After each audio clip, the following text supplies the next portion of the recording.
పార్లమెంటుపై దాడి సంఘటనపై ప్రతిపక్షాలు తీవ్ర ఆందోళన వ్యక్తం చేశాయి. భద్రతా వైఫల్యంపై ఉభయ సభలు అట్టుడికాయి. ఇద్దరు ఆగంతకులు సభ లోపలకు ప్రవేశించి టియర్ గ్యాస్ వదిలితే కేంద్ర ప్రభుత్వం పట్టనట్లు వ్యవహరిస్తోందని ప్రతిపక్షాలు మండిపడ్డాయి. ఈ నేపథ్యంలో పలువురు ప్రతిపక్ష సభ్యులను సభ నుండి సస్పెండ్ చేశారు.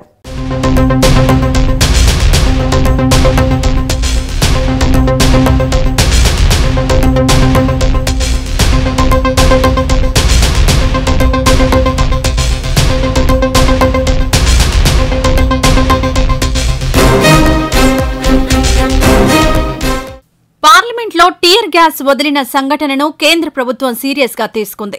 వెంటనే హై అలర్ట్ ప్రకటించింది. వెంటనే అప్రమత్తమైంది. పార్లమెంట్పై దాడి సమయంలో డ్యూటీలో ఉన్న 8 మంది సెక్యూరిటీ సిబ్బందిపై వేటు వేశారు. సదరు 8 మందిని సస్పెండ్ చేస్తూ వెంటనే ఆదేశాలు జారీ చేశారు.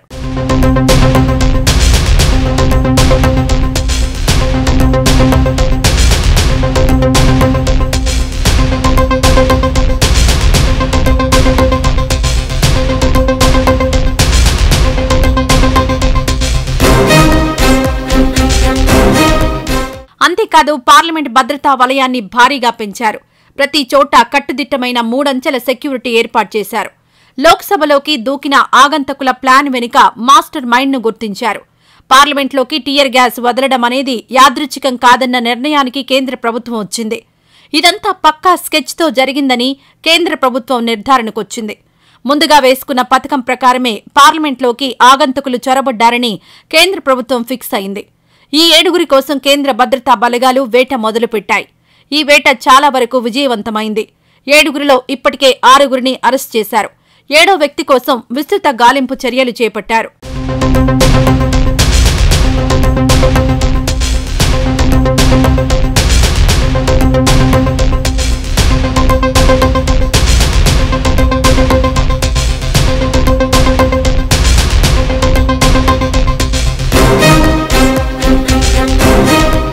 పార్లమెంటుపై దాడి సంఘటన మొత్తం 7 పన్నిన కుట్ర అని కేంద్రానికి స్పష్టమైన సమాచారం అందింది.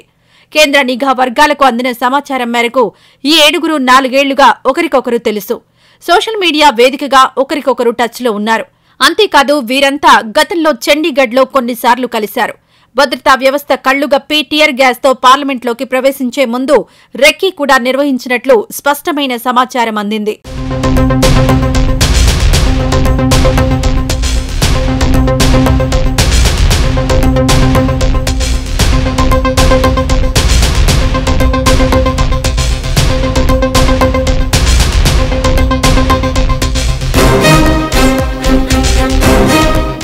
విజిటర్స్ గ్యాలరీలో నుంచి సభలోకి దూకిన ఆగంతకులలో ఒకరు లక్నో వాసి.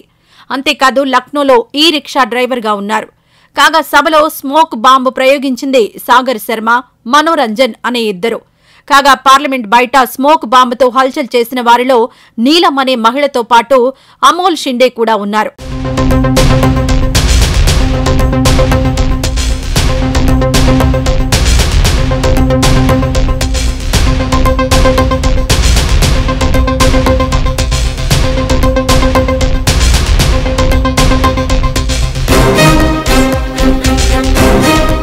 టియర్ గ్యాస్ సంఘటన నేపథ్యంలో పార్లమెంట్ చుట్టుపక్కల ఉన్న కేంద్ర ప్రభుత్వానికి చెందిన అన్ని భవనాల దగ్గర పెద్ద ఎత్తున భద్రత పెంచారు.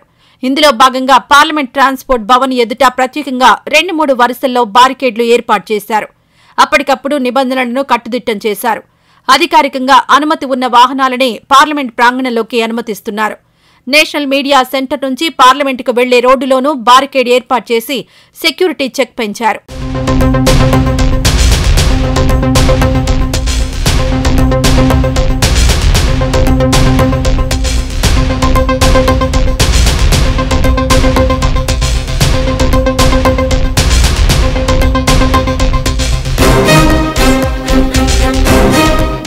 తాజా సంఘటనలో ఆగంతకులు తమ బూట్లలో స్మోక్ బాంబులు దాచిపెట్టుకుని వచ్చారని తెలిసింది.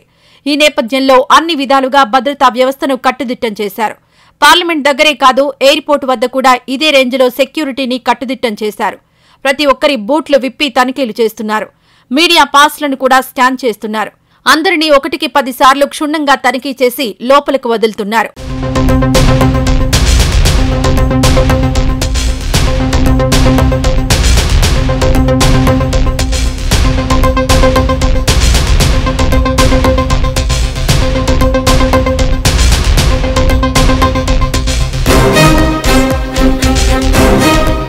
కాగా పార్లమెంటుపై దాడి సంఘటనలో కాంగ్రెస్ ఎంపీ ప్రమోద్ తివారీ సంచలన వ్యాఖ్యలు చేశారు.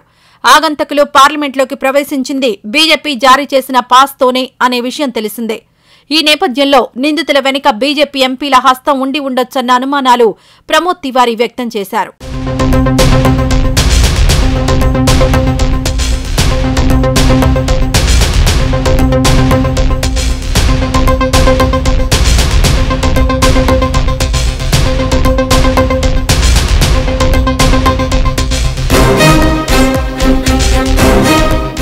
ఏమైనా పార్లమెంటు దాడి సంఘటన దేశానికి సిగ్గుచేటు. ఇలాంటి సంఘటనలు మరోసారి జరగకుండా భద్రతా చర్యలు కట్టుదిట్టం చేయాలి. మొత్తంగా ఈ సంఘటనపై సమగ్ర విచారణ జరపాలి.